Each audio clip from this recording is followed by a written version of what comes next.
아빠, 오늘 축구 경기 봐줄 거죠? 지훈이 밝은 목소리로 말하자 준호의 얼굴에 미소가 번졌습니다.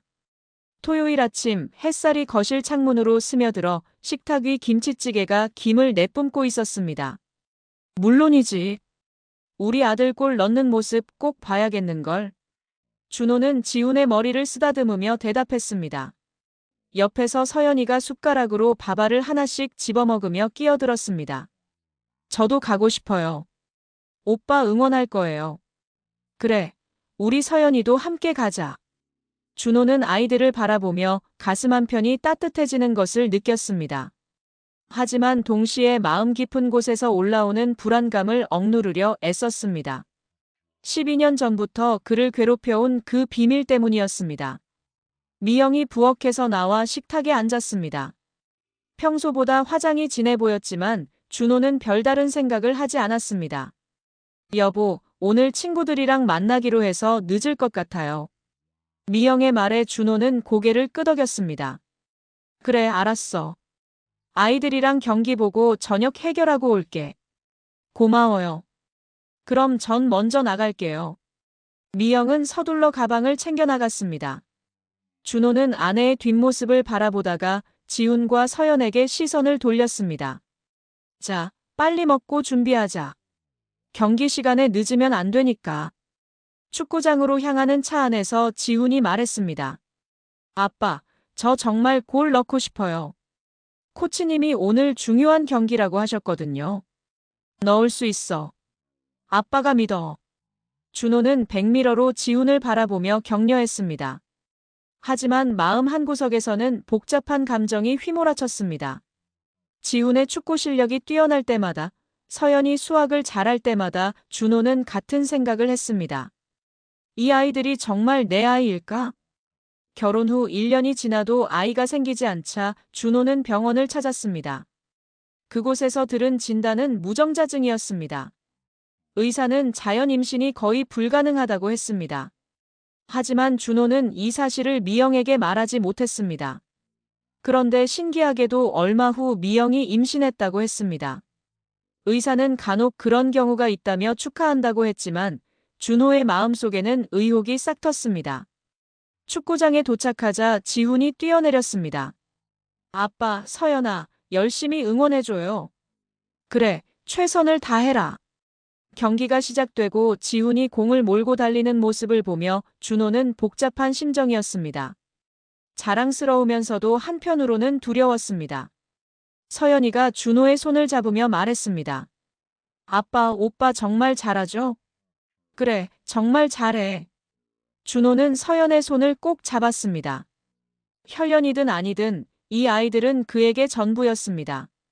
경기가 끝나고 집으로 돌아오니 미영은 아직 돌아오지 않았습니다. 요즘 들어 미영의 외출이 잦아졌지만 준호는 크게 신경 쓰지 않으려 했습니다. 아빠, 배고파요. 서연이 투정을 부리자 준호는 부엌으로 향했습니다. 라면 끓여줄까? 좋아요. 저녁을 함께 먹으며 지훈이 오늘 경기 이야기를 신나게 했습니다. 아빠, 제가 골을 넣었을 때 정말 기뻤어요. 아빠가 박수쳐 주셔서 더 기뻤고요. 아빠도 정말 자랑스러웠어. 준호는 진심으로 말했습니다. 하지만 마음 한편에서는 여전히 의문이 떠나지 않았습니다. 밤이 되어서야 미영이 돌아왔습니다. 술 냄새가 났지만 준호는 아무 말 하지 않았습니다.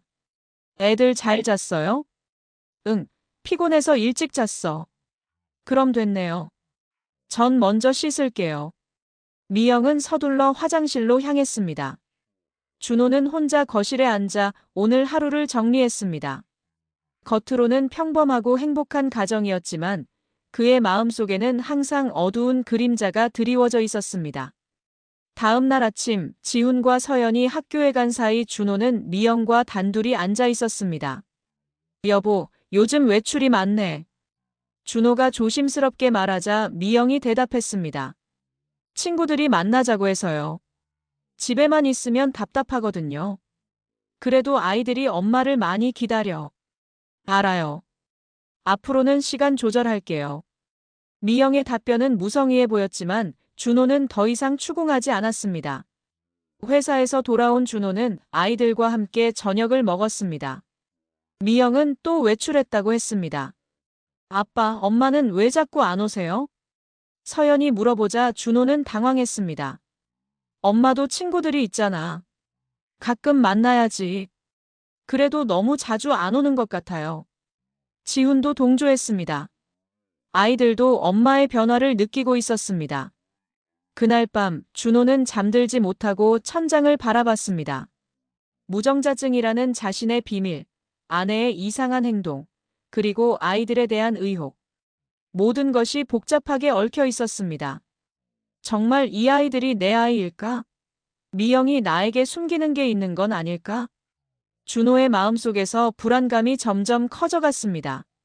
하지만 그는 아직 확신할 수 없었습니다. 그저 이 평화로운 일상이 계속되기를 바랄 뿐이었습니다.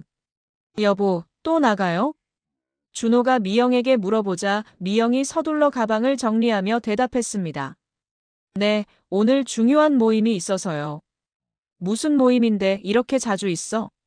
준호의 목소리에 의혹이 섞여 있었지만 미영은 별다른 반응을 보이지 않았습니다. 동창회 모임이에요. 요즘 자주 만나거든요. 미영의 대답은 평소와 달리 어색했습니다. 준호는 뭔가 이상하다는 느낌을 받았지만 더 이상 묻지 않았습니다. 미영이 나간 후 지훈과 서연이 준호에게 다가왔습니다. 아빠, 엄마 왜 이렇게 자주 나가요? 서연이의 물음에 준호는 답답함을 느꼈습니다. 엄마도 친구들이 있으니까 만나는 거야. 그런데 예전에는 이렇게 자주 안 나갔는데요. 지훈의 말이 맞았습니다. 최근 몇 달 사이 미영의 외출 빈도가 급격히 늘어났습니다. 그날 저녁 미영은 약속했던 시간보다 훨씬 늦게 돌아왔습니다. 술 냄새와 함께 평소와 다른 향수 냄새가 났습니다. 늦었네요. 준호가 말하자 미영이 대답했습니다. 모임이 길어졌어요. 오랜만에 만나서 이야기할 게 많았거든요. 미영은 눈을 마주치지 않고 말했습니다. 준호는 뭔가 석연치 않다는 생각이 들었지만 확신할 수는 없었습니다. 다음 날 준호는 회사에서 일에 집중할 수가 없었습니다. 미영의 이상한 행동이 계속 신경 쓰였습니다. 형, 요즘 얼굴이 안 좋아 보이는데 무슨 일 있어? 친구인 영호가 점심시간에 물어봤습니다. 아니야, 별일 없어. 준호는 대충 넘어가려 했지만 영호는 계속 추궁했습니다. 형수님이랑 사이에 문제라도 있어? 왜 그런 소리를 해? 요즘 형 표정이 너무 심각하거든. 뭔가 고민이 있는 것 같은데. 영호의 말에 준호는 잠시 고민했습니다. 하지만 자신의 무정자증이나 미영에 대한 의혹을 털어놓기에는 너무 부담스러웠습니다. 정말 별일 없어. 회사 일이 좀 복잡해서 그래. 집에 돌아온 준호는 아이들과 저녁을 먹었습니다. 미영은 또 외출했다고 했습니다. 아빠, 엄마 언제 와요? 서연이 물어보자 준호도 모르겠다고 답했습니다. 엄마가 늦는다고 했어. 우리끼리 재미있게 놀자. 그날 밤 준호는 미영을 기다리며 거실에 앉아 있었습니다. 시계가 밤 11시를 가리킬 때까지도 미영은 돌아오지 않았습니다. 준호는 미영에게 전화를 걸었습니다. 여보, 언제 와? 아직 모임이 안 끝났어요. 조금 더 있다가 갈게요. 전화 너머로 웅성거리는 소리가 들렸는데 이상하게도 여자들 목소리만 들리는 게 아니었습니다. 남자 목소리도 섞여 있었습니다. 동창회 모임이라면서 남자들도 있어? 준호가 물어보자 미영이 당황하는 것 같았습니다. 남녀 동창들이 함께 모인 거예요. 그럼 끊을게요. 미영은 서둘러 전화를 끊었습니다. 준호는 뭔가 이상하다는 확신이 들었습니다. 며칠 후 준호는 미영의 핸드폰에서 이상한 문자를 발견했습니다. 미영이 샤워하는 동안 우연히 본 것이었습니다. 오늘 만날 수 있어? 보고 싶어. 발신자는 태수라는 이름이었습니다. 준호는 그 이름을 들어본 적이 없었습니다. 준호의 가슴이 두근거리기 시작했습니다. 설마 하는 생각이 머리를 스쳤지만 확신할 수는 없었습니다.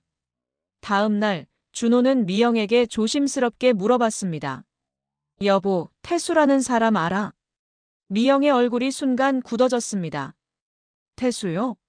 왜 갑자기 그런 걸 물어봐요? 그냥 어디서 들은 이름 같아서. 잘 모르겠어요. 흔한 이름이잖아요. 미영의 대답은 너무 어색했습니다. 준호는 더욱 의심스러워졌습니다. 그날 저녁 미영이 또 외출한다고 했습니다. 오늘도 동창회 모임이에요. 요즘 동창회가 너무 자주 있는 것 같은데. 준호가 말하자 미영이 짜증 섞인 목소리로 대답했습니다. 왜 이렇게 간섭해요? 친구들 만나는 것도 못하게 할 거예요? 간섭하는 게 아니라 아이들이 엄마를 기다린다고. 아이들은 아빠가 잘 돌봐주잖아요. 전 좀 답답해요. 미영은 서둘러 나갔습니다. 준호는 미영의 변한 모습에 충격을 받았습니다. 아이들이 잠든 후 준호는 혼자 거실에 앉아 생각했습니다. 미영의 이상한 행동, 태수라는 남자, 그리고 자신의 무정자증. 모든 것이 불안하게 연결되는 것 같았습니다. 설마 미영이 다른 남자와. 준호는 그 생각을 떨쳐내려 했습니다. 하지만 의혹은 점점 커져만 갔습니다. 다음 날 아침, 미영은 평소보다 늦게 일어났습니다. 어젯밤 언제 들어왔는지도 몰랐습니다. 언제 들어왔어? 새벽에 들어왔어요. 많이 늦었죠? 미영의 대답은 미안함보다는 귀찮다는 듯한 어조였습니다. 준호는 회사에서도 일에 집중할 수 없었습니다. 영호가 다시 걱정스럽게 물어봤습니다. 형, 정말 괜찮아? 며칠째 이상해. 영호야, 만약에 말이야. 아내가 다른 남자와 만난다면 어떻게 하겠어? 준호의 갑작스러운 질문에 영호가 놀랐습니다. 왜 갑자기 그런 소리를 해? 형수님이 뭔가 했어? 아니야, 그냥 만약에 하는 얘기야. 형, 설마 의심하는 거야? 영호의 물음에 준호는 대답하지 못했습니다. 의심하고 싶지 않았지만 정황상 너무 의심스러웠습니다. 그날 저녁 준호는 미영을 지켜보기로 결심했습니다. 미영이 외출한다고 하자 조금 뒤에 따라 나섰습니다. 미영은 동창회가 아닌 다른 곳으로 향했습니다. 카페 앞에서 한 남자를 기다리고 있었습니다. 잠시 후 나타난 남자를 보고 준호는 충격을 받았습니다. 미영이 그 남자와 자연스럽게 팔짱을 끼고 걸어가는 모습을 목격했습니다. 준호의 세상이 무너지는 것 같았습니다. 아내의 불륜이 현실이 되는 순간이었습니다. 준호는 카페 구석에 숨어 미영과 그 남자를 지켜봤습니다. 가슴이 터질 것 같았지만 현실을 확인해야 했습니다. 미영은 그 남자와 친밀하게 대화하며 웃고 있었습니다. 때로는 남자의 손을 잡기도 했습니다. 준호가 보기에는 연인 사이가 분명했습니다. 이게 정말 현실인가? 준호는 중얼거리며 주먹을 꽉 쥐었습니다. 12년 결혼 생활이 한순간에 무너지는 기분이었습니다. 1시간 정도 지켜본 후 준호는 집으로 돌아왔습니다. 아이들은 벌써 잠들어 있었습니다. 준호는 거실에 앉아 멍하니 생각했습니다. 어떻게 해야 하지? 아이들에게는 뭐라고 말해야 할까? 미영이 새벽 2시가 되어서야 들어왔습니다. 준호는 잠든 척하며 미영의 움직임을 지켜봤습니다. 미영은 조용히 샤워를 한 후 침대에 누웠습니다. 준호와 같은 침대에 누워있지만 둘 사이에는 깊은 골이 패여 있었습니다. 다음 날 아침, 준호는 미영에게 직접적으로 물어보기로 했습니다. 여보, 어젯밤 어디 갔었어? 동창회 모임 갔다고 했잖아요. 미영은 여전히 거짓말을 했습니다. 준호는 참을 수 없었습니다. 정말 동창회였어? 태수라는 남자와 만난 거 아니야? 미영의 얼굴이 창백해졌습니다. 뭐라고요? 왜 갑자기 그런 소리를? 내가 봤어. 어젯밤 카페에서 남자와 만나는 거. 준호의 말에 미영이 당황했습니다. 지켜본 거예요? 왜 그런 짓을? 지켜볼 수밖에 없었어. 요즘 행동이 너무 이상해서. 미영은 한동안 말을 하지 못했습니다. 그러다가 결국 입을 열었습니다. 죄송해요. 하지만 오해는 하지 마세요. 오해라고? 팔짱 끼고 다니는 게 오해야? 그냥 친구예요. 옛날부터 알던 친구. 미영의 변명은 설득력이 없었습니다. 준호는 더욱 화가 났습니다. 친구가 그렇게 만나? 새벽까지 만나는 친구가 어디 있어? 정말 아무것도 아니에요. 그냥 이야기만 했다고요. 미영은 계속 발뺌했지만 준호는 이미 확신하고 있었습니다. 그날 회사에서 준호는 영호에게 모든 것을 털어놨습니다. 형수님이 정말 그랬어? 영호가 놀라며 물어봤습니다. 내 눈으로 직접 봤어. 틀림없이 불륜이야. 그럼 어떻게 할 거야? 모르겠어. 아이들 생각하면. 준호는 말을 잇지 못했습니다. 아이들에게 이 사실을 어떻게 말해야 할지 막막했습니다. 형, 그런데 혹시 아이들이 형 친자가 맞아? 영호의 질문에 준호는 깜짝 놀랐습니다. 왜 갑자기 그런 걸 물어? 형수님이 불륜을 저질렀다면 아이들도 의심해봐야 하지 않을까? 영호의 말에 준호는 가슴이 철렁 내려앉았습니다. 자신의 무정자증 사실과 아내의 불륜이 연결되는 순간이었습니다. 사실은 준호는 영호에게 자신의 무정자증에 대해 털어놨습니다. 뭐라고? 그럼 아이들이. 그래서 더 혼란스러워. 만약 아이들이 내 친자가 아니라면. 영호도 할 말을 잃었습니다. 상황이 생각보다 훨씬 복잡했습니다. 형, 유전자 검사를 해봐야겠어. 유전자 검사. 그래야 확실히 알 수 있잖아. 아이들이 형 친자인지. 영호의 제안에 준호는 고민에 빠졌습니다. 진실을 알고 싶었지만 동시에 두려웠습니다.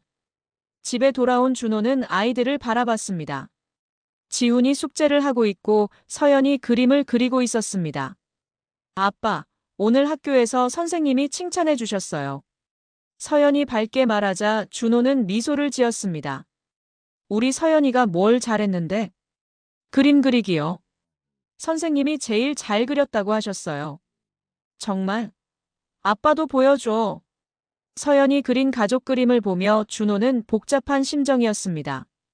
그림 속에는 행복한 4인 가족이 그려져 있었습니다. 그날 밤 미영이 또 외출한다고 했습니다. 오늘도 나가요? 네, 중요한 일이 있어서요. 미영은 더 이상 동창회라는 핑계도 대지 않았습니다. 준호는 아무 말 하지 않았습니다.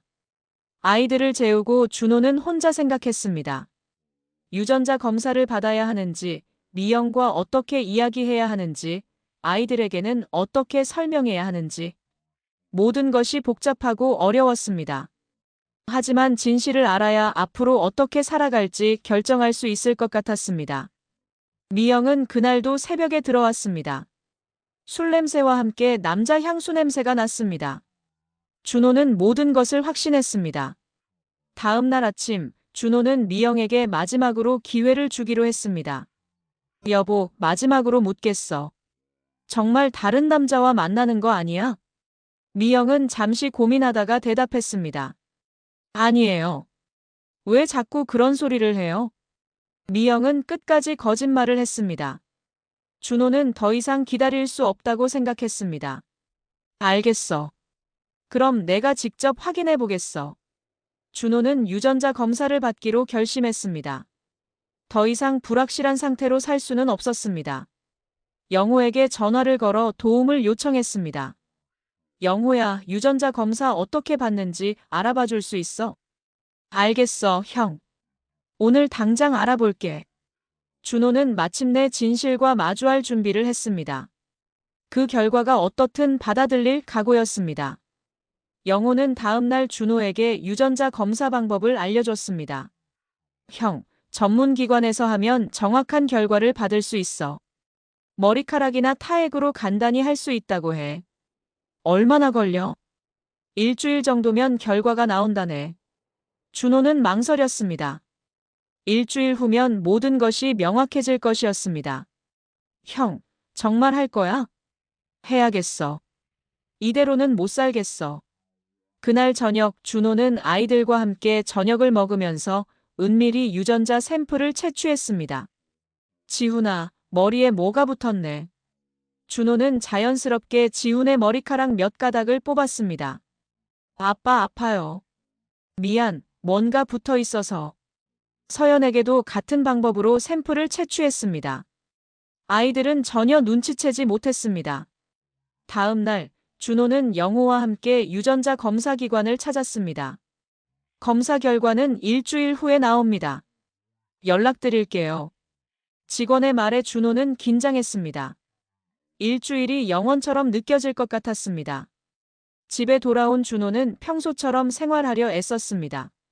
하지만 아이들을 볼 때마다 복잡한 심정이었습니다.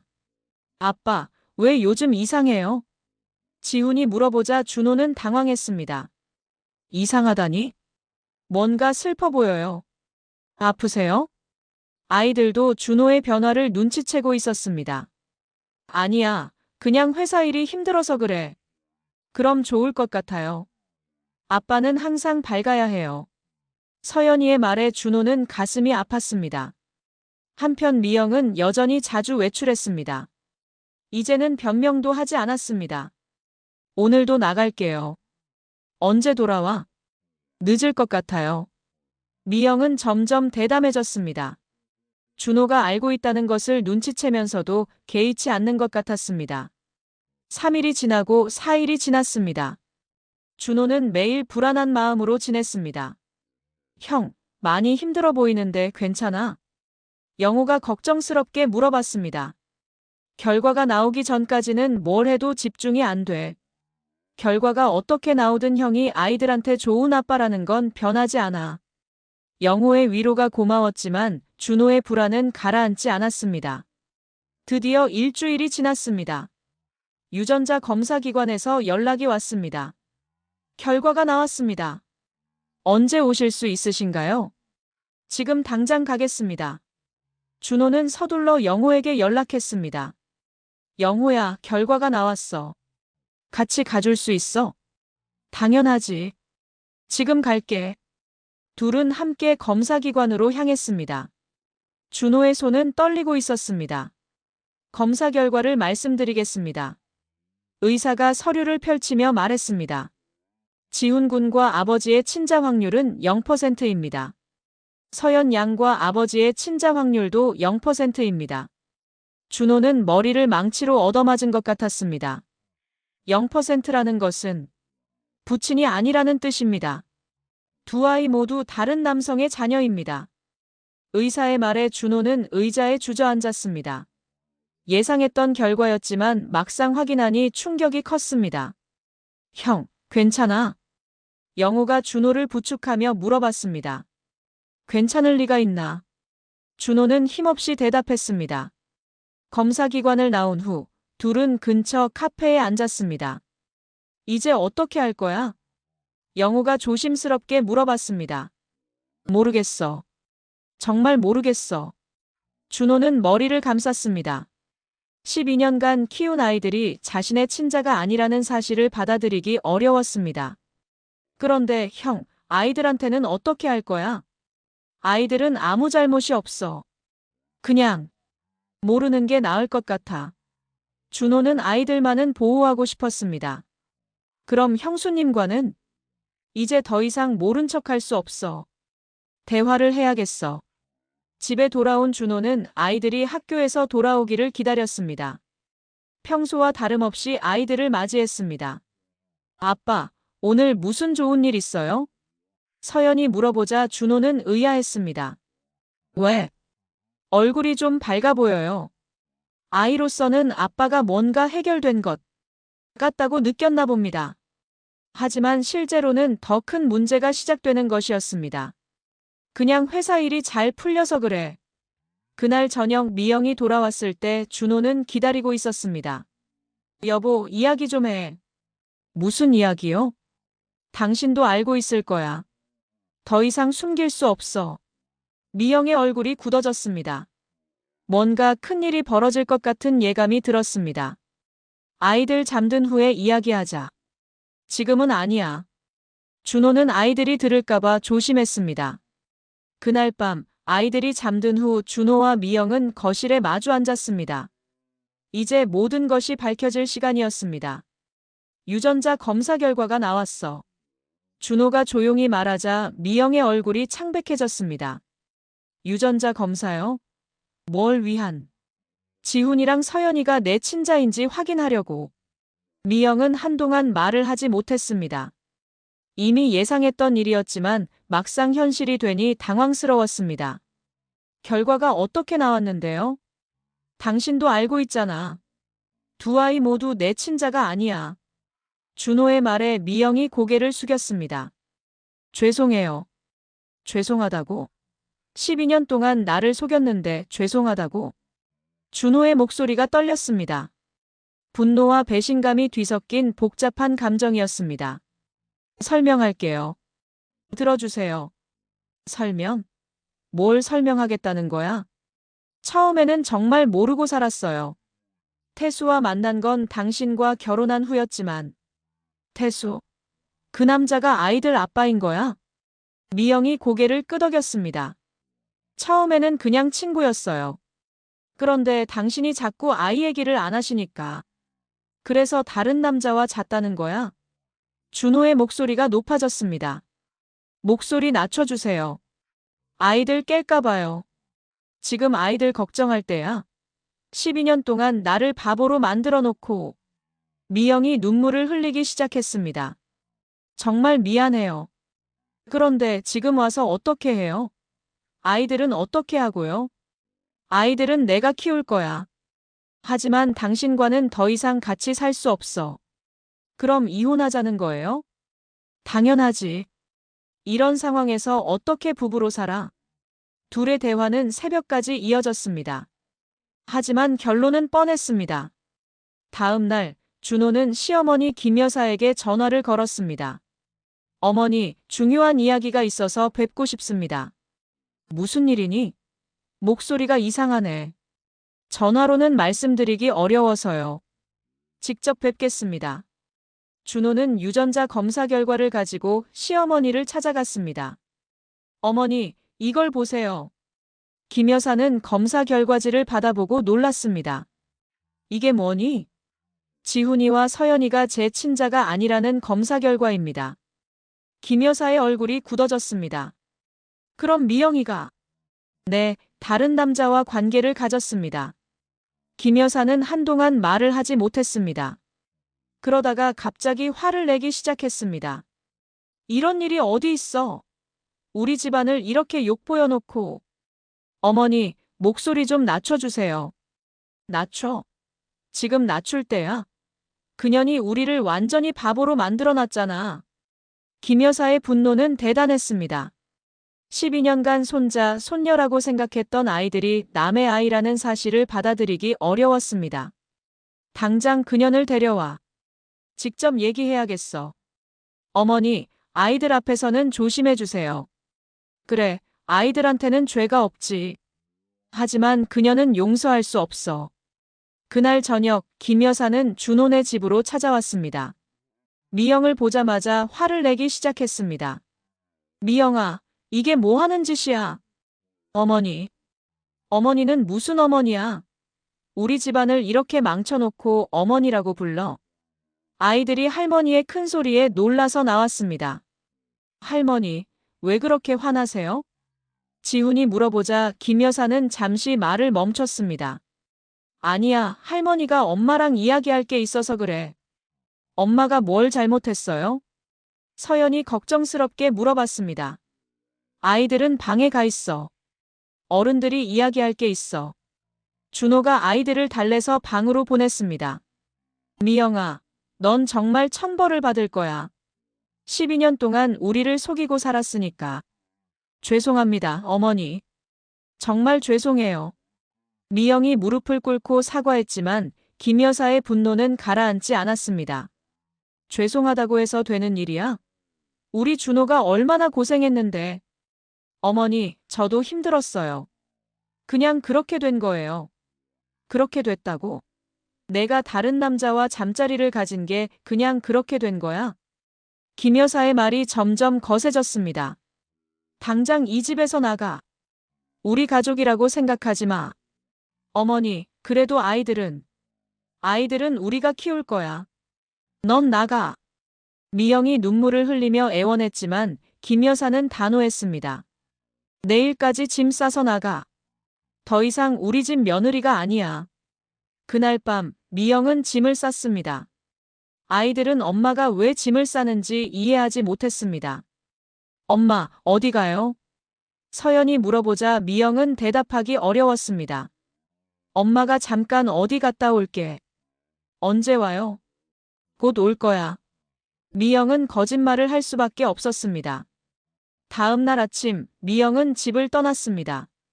아이들은 학교에 간 사이였습니다. 정말 가는 거야? 준호가 물어보자 미영이 고개를 끄덕였습니다. 태수한테 가요. 이제 다른 선택이 없어요.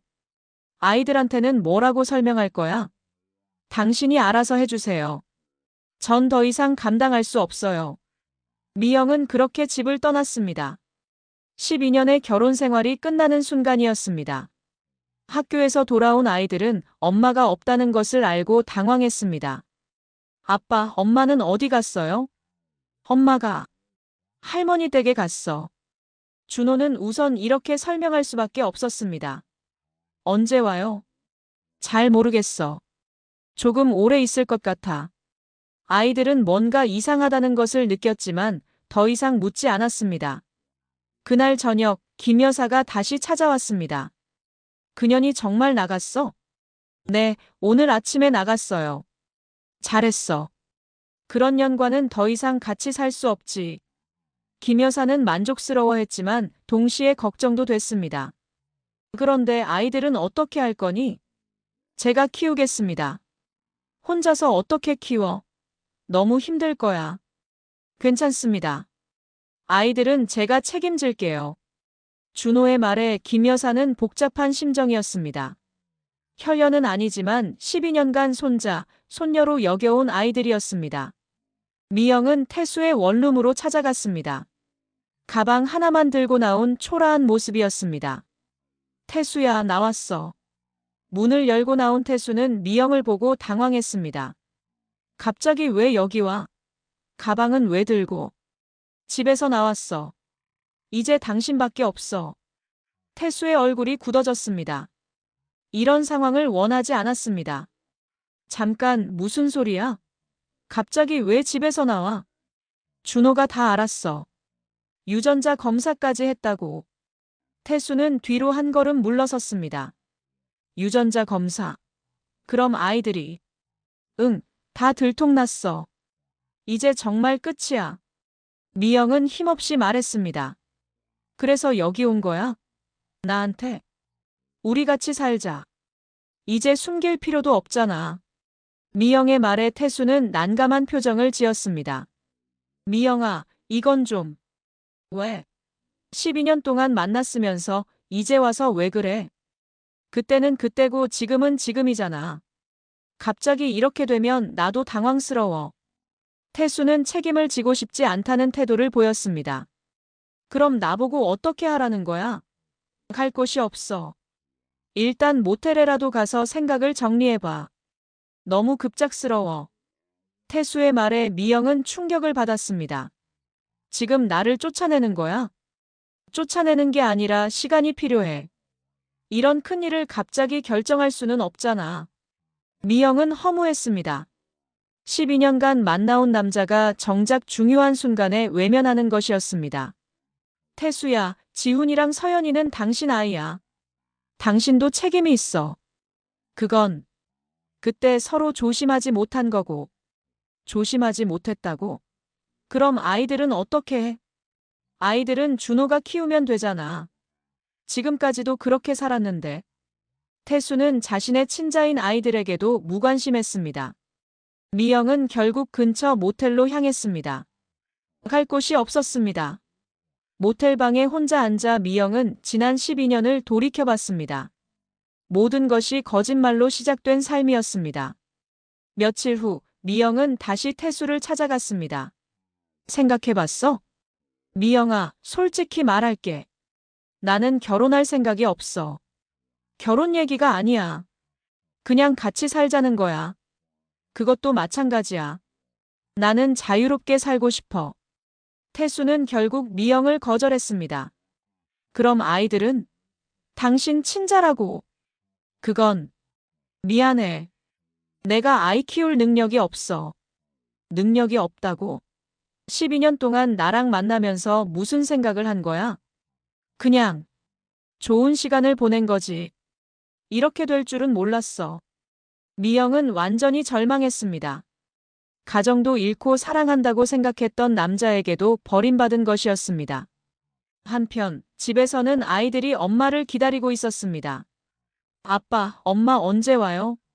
서연이 매일 같은 질문을 했습니다. 조금 더 기다려야 할 것 같아. 왜 연락도 안 해요? 지훈도 궁금해했습니다. 엄마가 좀 바쁜 것 같아. 준호는 아이들에게 진실을 말할 수 없었습니다. 미영은 며칠 더 모텔에 머물다가 결국 아이들이 그리워 집 근처까지 왔습니다. 하지만 들어갈 용기는 없었습니다. 학교에서 돌아오는 아이들을 멀리서 지켜봤습니다. 지훈과 서연이 밝게 웃으며 걸어가는 모습을 보니 가슴이 아팠습니다. 내가 저 아이들을 망쳤구나. 미영은 자신이 저지른 일의 크기를 깨달았습니다. 다음 날 미영은 용기를 내서 아이들에게 전화를 걸었습니다. 지훈아, 엄마야. 엄마, 어디 계세요? 언제 와요? 지훈의 반가운 목소리에 미영은 눈물이 났습니다. 엄마가 조금 늦을 것 같아. 왜요? 무슨 일 있어요? 아니야, 아무 일 없어. 그냥 할 일이 좀 있어서. 아빠가 엄마 기다리고 있어요. 빨리 와요. 지훈의 말에 미영은 더욱 마음이 아팠습니다. 아이들은 아직 아무것도 모르고 있었습니다. 서연이와도 통화했습니다. 엄마, 보고 싶어요. 엄마도 보고 싶어. 그럼 빨리 와요. 엄마 없으니까 재미없어요. 조금만 기다려. 엄마가 꼭 갈게. 하지만 미영은 돌아갈 수 없다는 것을 알고 있었습니다. 태수에게 마지막으로 연락해봤습니다. 태수야, 정말 마지막이야. 나 좀 도와줘. 미영아, 나도 힘들어. 회사에서도 이상하게 보고 있고. 그럼 아이들이라도 한번 봐줘. 당신 친자라고. 그건 곤란해. 이미 준호가 키우고 있는데 내가 나서면 더 복잡해져. 태수는 끝까지 책임을 회피했습니다. 미영은 완전히 혼자가 되었습니다. 가족도 없고 사랑하는 사람도 없고 갈 곳도 없었습니다. 그날 밤 미영은 다시 집 앞까지 갔습니다. 창문으로 보이는 아이들의 모습을 보며 눈물을 흘렸습니다. 내가 망쳤어. 모든 걸 내가 망쳤어. 미영은 자신의 잘못을 뼈저리게 후회했습니다. 하지만 이미 돌이킬 수 없는 일이었습니다. 2주가 지나도 미영은 돌아오지 않았습니다. 아이들은 점점 불안해했습니다. 아빠, 엄마한테 무슨 일이 있는 건 아니에요? 지훈이 걱정스럽게 물어봤습니다. 아니야, 엄마는 괜찮아. 그럼 왜 이렇게 안 와요? 연락도 안 하고. 서연이도 이상하게 생각했습니다. 준호는 더 이상 아이들을 속일 수 없다고 판단했습니다. 어느 정도는 진실을 말해야 할 때였습니다. 지훈아, 서연아, 아빠가 중요한 이야기를 해줄게. 아이들이 준호 주위로 모였습니다. 엄마가 잠깐 아빠와 떨어져서 살기로 했어. 떨어져서 살아요? 왜요? 지훈이 놀라며 물어봤습니다. 어른들끼리 문제가 좀 생겼어. 하지만 너희들과는 상관없는 일이야. 그럼 이혼하는 거예요? 서연이 직접적으로 물어봤습니다. 준호는 한참을 고민하다가 대답했습니다. 그럴 수도 있어. 하지만 아빠는 너희들과 계속 함께 살 거야. 아이들은 충격을 받았습니다. 하지만 생각보다 덤덤하게 받아들였습니다. 아빠, 그럼 우리는 엄마를 못 보는 거예요? 볼 수 있어. 엄마도 너희들을 사랑하니까. 하지만 준호는 미영이 아이들을 만날 자격이 있는지 의문이었습니다. 며칠 후 영호가 준호에게 조언했습니다. 형, 아이들한테 진실을 말해야 하는 거 아니야? 무슨 진실? 친자가 아니라는 사실 말이야. 준호는 고개를 저었습니다. 그럴 필요 없어. 아이들한테는 너무 충격적일 거야. 하지만 언젠가는 알게 될 텐데. 그때 가서 생각해 볼게. 지금은 아니야. 준호는 아이들을 보호하고 싶었습니다. 한 달이 지나자 아이들도 새로운 생활에 적응하기 시작했습니다. 아빠, 엄마 없어도 괜찮아요. 서연이 말하자 준호는 놀랐습니다. 왜 그런 말을 해? 아빠가 엄마보다 더 잘해주시거든요. 지훈도 동의했습니다. 맞아요. 아빠가 요리도 해주시고 숙제도 봐주시고. 아이들의 말에 준호는 뭉클했습니다. 하지만 밤이 되면 준호는 혼자 고민했습니다. 과연 이 아이들을 계속 키워야 하는지, 친자가 아닌 아이들에게 자신이 좋은 아버지가 될 수 있는지. 어느 날 저녁, 지훈이 준호에게 다가왔습니다. 아빠, 저희가 아빠한테 부담이 되는 거 아니에요? 부담이라니 무슨 소리야? 엄마가 없어져서 아빠 혼자 힘드실 것 같아서요. 지훈의 말에 준호는 가슴이 찡했습니다. 지훈아, 아빠는 너희들이 있어서 행복해. 부담이 아니라 기쁨이야. 정말요? 정말이야. 아빠에게 너희들은 전부야. 그 순간 준호는 깨달았습니다. 혈연이 무엇인지는 중요하지 않다는 것을. 서연아, 너도 이리 와. 서연이도 준호에게 다가왔습니다. 아빠가 너희들에게 약속할게. 앞으로도 계속 너희들의 아빠가 될 거야. 당연하잖아요. 아빠는 아빠인데. 서연이 웃으며 말했습니다. 그래, 아빠는 아빠야. 준호는 아이들을 꼭 껴안았습니다. 이 순간 혈연은 정말 중요하지 않았습니다. 다음 날, 준호는 영호에게 자신의 결심을 이야기했습니다. 영호야, 나는 아이들을 계속 키울 거야. 좋은 결정인 것 같아. 형이 진짜 아버지야. 친자가 아니어도 혈연보다 중요한 게 있잖아.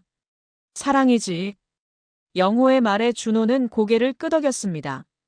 한편 미영은 여전히 힘든 시간을 보내고 있었습니다. 경제적으로도 어려웠고 정신적으로도 무너져 있었습니다. 가끔 아이들에게 전화를 걸어봤지만 대화는 점점 어색해졌습니다. 지훈아, 엄마야. 아, 엄마. 안녕하세요. 예전처럼 반가워하지 않는 지훈의 목소리에 미영은 상처받았습니다. 엄마 보고 싶지 않아? 아빠가 잘해주셔서 괜찮아요. 그래도 엄마인데. 엄마는 왜 집에 안 와요? 아빠 혼자 힘드신데. 지훈의 말에 미영은 할 말이 없었습니다. 서연이와의 통화도 마찬가지였습니다. 엄마, 언제 와요? 엄마가 못 갈 것 같아. 왜요? 우리가 뭘 잘못했어요? 아니야, 너희들 잘못이 아니야. 그럼 빨리 와요. 아빠가 기다리고 계셔요. 서연이는 아직 어려서 상황을 완전히 이해하지 못했습니다. 미영은 점점 아이들과 멀어져 갔습니다. 자신이 선택한 길이었지만 너무나 외롭고 힘들었습니다. 어느 날 미영은 집 앞까지 가서 아이들을 기다렸습니다. 학교에서 돌아오는 아이들을 보고 싶었습니다. 지훈과 서연이 밝게 웃으며 걸어오는 모습을 보며 미영은 복잡한 심정이었습니다. 저 아이들이 나 없이도 잘 살고 있구나. 한편으로는 다행이었지만 다른 한편으로는 서운했습니다. 아이들은 미영을 발견하고 달려왔습니다. 엄마, 엄마, 여기 왜 있어요? 그냥 너희들 보고 싶어서. 그럼 집에 들어가요. 서연이 미영의 손을 잡았습니다. 안 돼. 엄마는 들어갈 수 없어. 왜요? 아이들은 이해하지 못했습니다. 그때 준호가 나타났습니다. 회사에서 일찍 나온 것이었습니다. 무슨 일이야? 그냥 아이들이 보고 싶어서 왔어. 아빠, 엄마도 같이 들어가면 안 돼요? 지훈이 물어보자 준호는 난감했습니다. 아이들, 엄마와 아빠는 이제 따로 살기로 했어. 왜요? 다시 함께 살면 안 돼요? 서연이 물어봤습니다. 어른들 일은 복잡해. 하지만 너희들은 언제든 엄마를 볼 수 있어. 준호는 아이들을 위해 최선을 다하려 했습니다. 그날 이후 미영은 가끔 아이들과 만났습니다. 하지만 예전 같지는 않았습니다. 준호는 홀로 아이들을 키우며 새로운 삶을 시작했습니다. 힘들었지만 아이들이 있어서 견딜 수 있었습니다. 6개월이 지났습니다. 준호와 아이들은 새로운 생활 리듬을 찾아가고 있었습니다. 아빠, 오늘 학부모 상담이 있다고 하셨죠? 지훈이 상기된 얼굴로 말했습니다. 그래, 선생님이 뭐라고 하실까 걱정되네. 저 요즘 성적도 올랐고 친구들이랑도 잘 지내요. 그래, 다행이다. 실제로 지훈은 부모의 이혼 이후 오히려 더 밝아졌습니다. 준호가 더 많은 관심을 기울인 덕분이었습니다. 서연이도 마찬가지였습니다. 아빠, 제가 그린 그림이 교실에 걸렸어요. 정말? 우리 서연이 최고네. 선생님이 가족 그림을 그리라고 하셔서 아빠랑 오빠랑 저만 그렸어요. 서연이의 말에 준호는 뭉클했습니다. 아이들도 새로운 가족의 형태를 받아들이고 있었습니다. 학부모 상담에서 선생님은 긍정적인 이야기를 많이 해주었습니다. 지훈이가 요즘 정말 밝아졌어요. 공부도 열심히 하고요. 감사합니다. 집에서도 열심히 하더라고요. 혹시 가정에 변화가 있었나요? 아이가 더 안정되어 보여요. 아, 네. 저희가 이혼을 했는데. 준호는 조심스럽게 말했습니다.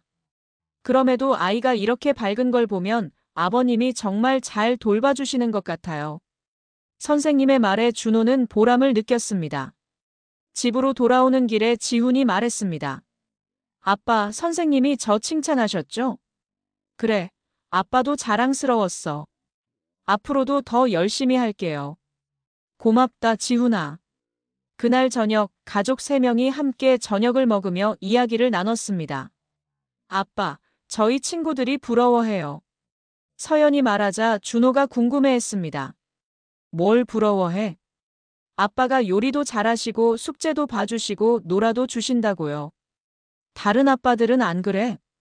친구들 아빠는 바빠서 잘 안 놀아준대요. 지훈도 동의했습니다. 맞아요. 저희가 더 행복한 것 같아요. 아이들의 말에 준호는 감격했습니다. 혈연이 아니어도 진정한 가족이 될 수 있다는 것을 느꼈습니다. 한편 김 여사도 변화하고 있었습니다. 처음에는 분노했지만 시간이 지나면서 손자, 손녀에 대한 사랑이 더 커졌습니다. 준호야, 아이들 잘 키우고 있구나. 어느 날 김 여사가 준호에게 말했습니다. 감사합니다, 어머니. 혈연이 뭐가 중요하냐? 정성으로 키운 게 진짜 자식이지. 김 여사의 말에 준호는 놀랐습니다. 어머니, 지훈이랑 서연이는 우리 손자, 손녀야. 그건 변하지 않아. 김 여사는 아이들을 포기할 수 없었습니다. 12년간 쌓인 정이 혈연보다 깊었습니다. 미영은 여전히 어려운 시간을 보내고 있었습니다.